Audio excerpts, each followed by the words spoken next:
안녕하세요. 체인지클리닉 장주영 원장입니다. 오늘은 실리프팅에 대해서 참 여러 가지 논란이 많잖아요. 시술을 하고 나서 광대가 커졌다든지 아니면 눈꼬리가 올라갔다든지 그런 결과를 보이시는 경우도 있습니다. 이런 결과가 오는 이유가 뭔지, 어떤 것들을 했을 때 이런 것들을 피할 수 있는지, 거기에와 덧붙여서 여러 가지 부작용에 대해서도 설명을 해보도록 하겠습니다.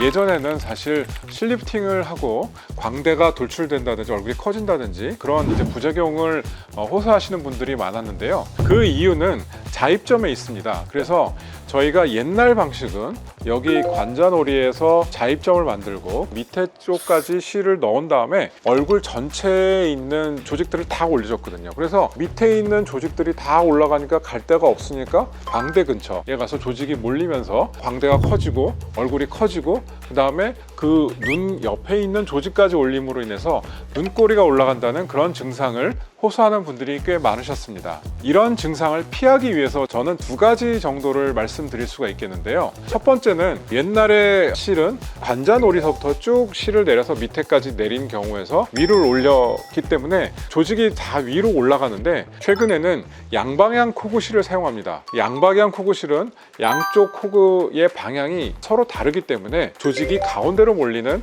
특성을 갖고 있습니다.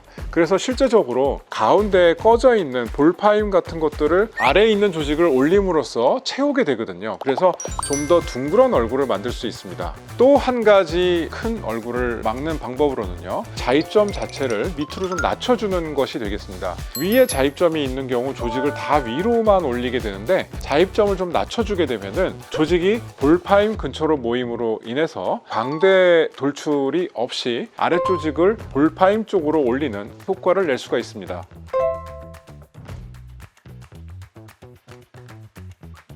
실리프팅에 적절한 개수는 없다고 보셔도 되는데요. 많이 넣으면 넣을수록 효과는 좋을 수밖에 없습니다. 왜냐하면 조직을 좀 더 강하게 당길 수 있을 뿐만 아니라 여러 가지 하중이 분산됨으로 인해서 그런 딤플 같은 증상도 좀 없앨 수 있고요. 실이 만드는 섬유화 때문에 실제로 유지기간도 좀 더 길어지게 됩니다. 하지만 이렇게 너무 많은 실을 사용하게 되면 비용의 부담도 생길 수 있고, 여러 가지 너무 많은 섬유화 때문에, 그리고 붓기 같은 것들 때문에 환자분들이 불편함을 호소하는 경우도 있습니다.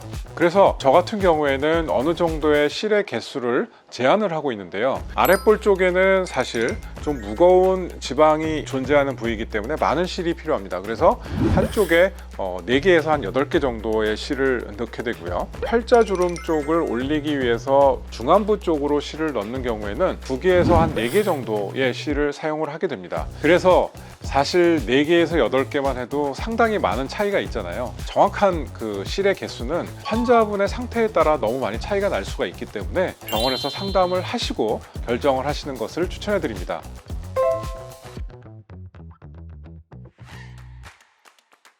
실리프팅에서 사실 의사 선생님도 제일 두려워하는 거는 딤플이라는 형상입니다. 말 그대로 실이 지나간 자리에 파임이 형성되는 것들을 얘기하게 되는데요. 실이 평행하게 이제 진행을 해야 되는데, 시술하시는 원장님이 거기에 익숙하지 않은 경우에 위아래로 실이 들어감으로 인해서 조직이 쭈그러드는 그런 경우가 있을 수 있고요. 또 한 가지 경우에는 실이 너무 위쪽으로 가서 진피층을 통과하는 경우에는 그쪽에는 조직이 너무 단단하면서도 위에 있는 피부 자체가 안쪽으로 말려 들어가기 때문에 그쪽에 있는 피부가 또 함몰이 될 수 있습니다. 그래서 그런 두 가지 경우를 가장 생각해 볼 수가 있겠는데요. 이런 딤플이 만약에 형성이 된다면 즉각적으로 펴드려야 합니다. 왜냐하면 이런 딤플이 생긴 상태에서 시간이 지나게 되면은 주변에 섬유화가 진행이 되면서 풀어드리려 해도 잘 풀어지지 않는 시기가 오게 됩니다. 그래서 이런 딤플이 생겼을 경우에는 꼭 시술을 하신 선생님과 다시 한번 상담을 하시고 빨리빨리 그런 딤플을 없애는 것들을 권해드리고 싶습니다.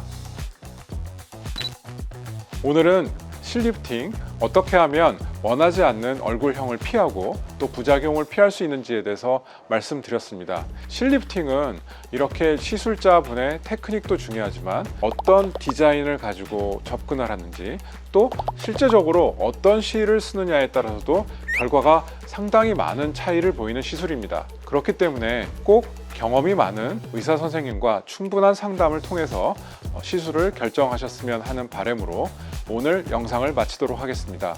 감사합니다.